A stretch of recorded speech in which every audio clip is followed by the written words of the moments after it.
aí, pessoal? Então, dentro do nosso quadro Batalha das Bancas, vamos estar então analisando questões de direito processual civil entre CESP e FCC.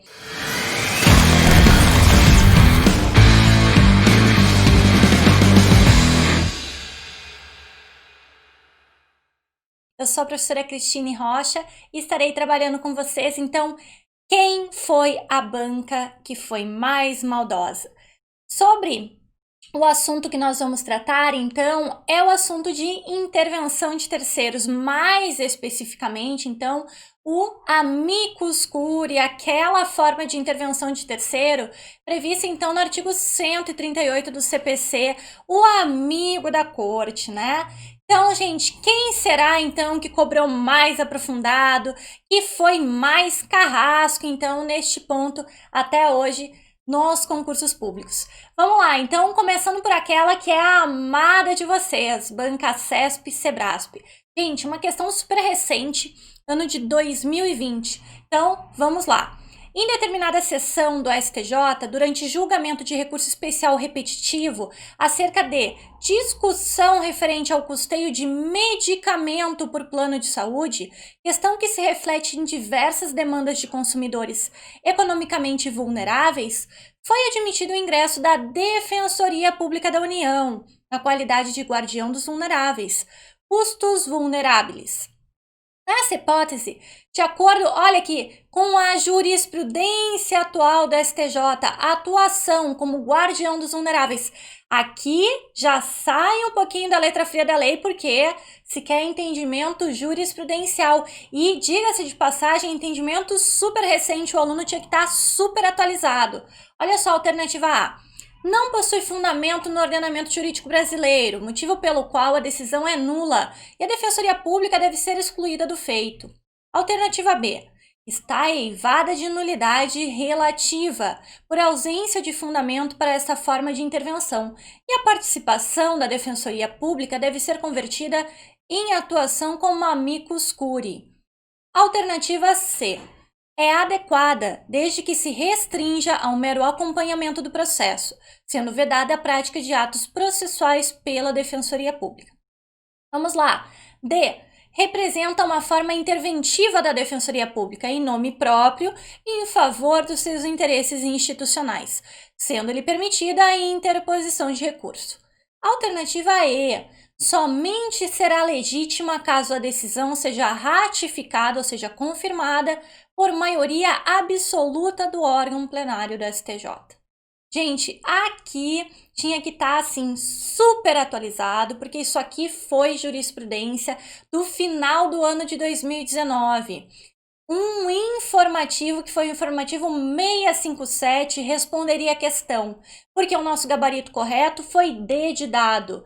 O custos vulneráveis não se confunde com o amigo da corte, amicus curiae, porque não trabalhamos com uma forma de intervenção igual àquela do artigo 138. Como, por exemplo, o amicus curiae, ele só pode recorrer conforme previsão do artigo 138 caput e também do parágrafo 3º, vinculado à apresentação de embargos de declaração e contra a decisão do incidente de resolução de demandas repetitivas.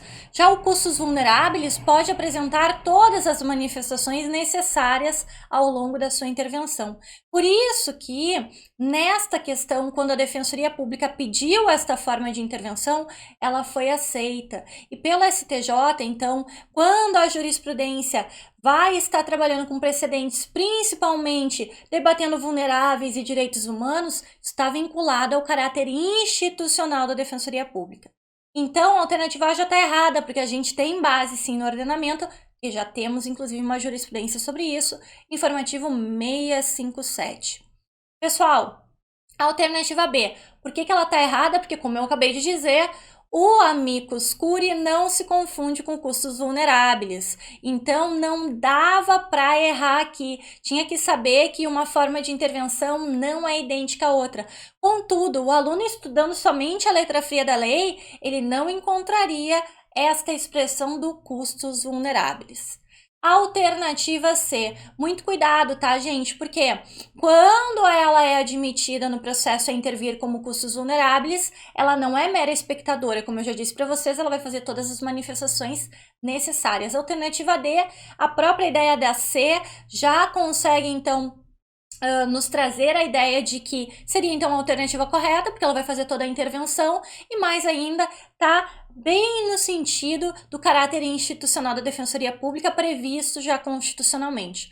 A alternativa E não precisa de ratificação em plenário, porque tem legitimidade esta decisão proferida então pela segunda turma do STJ. Então não haveria de se falar em necessidade do plenário estar confirmando a decisão.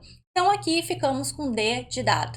Gente, sempre consegui compreender então, aqui a CESP cobrou uma atualização. Então olha só, o STJ, então, nos embargos de declaração no recurso especial 1712163 de São Paulo, publicou no informativo 657 o seguinte entendimento, então: admite-se a intervenção da Defensoria Pública da União no feito como custos vulneráveis, na hipótese em que há formação de precedentes em favor dos vulneráveis e dos direitos humanos. Mais importante também esse ponto aqui, ó, salienta-se preliminarmente que no caso foi facultada à Defensoria Pública da União a sua atuação nos autos como amicus curiae. Contudo, a Defensoria Pública da União postulou a sua intervenção como custos vulneráveis, ou seja, eles quiseram modificar a forma de intervenção, mas por quê?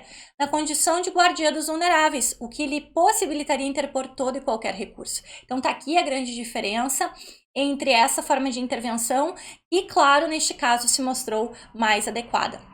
Também é importante dizer que um amigo da corte, tá? Quando a gente trabalha, então, o 138, a gente verifica que ele pode ser requisitado pelo juiz ou mesmo no âmbito de tribunais. E no âmbito de tribunais é importante a gente lembrar do artigo 1038, inciso 1º do CPC, que prevê que o relator pode, sim, solicitar manifestação de pessoas, órgãos ou entidades, então, com interesse na controvérsia, tá? Então, ponto importante. Até porque a intervenção do amicus curiae poderia ocorrer tanto no primeiro grau quanto em tribunais sem problema algum, seja por solicitação das partes ou do magistrado, ou mesmo da própria entidade, do próprio órgão, da própria pessoa física ou jurídica que tivesse interesse em fazer esta intervenção. Gente, as questões da Defensoria Pública eu coloquei aqui, como eu disse para vocês, tem parâmetro na própria Constituição, essa ideia de guardiã dos vulneráveis, né? Artigo 134 da Constituição. Aqui também o artigo 5º, inciso então 74 da Constituição Federal, que trabalha então com a sua atuação, né, em prol dos necessitados.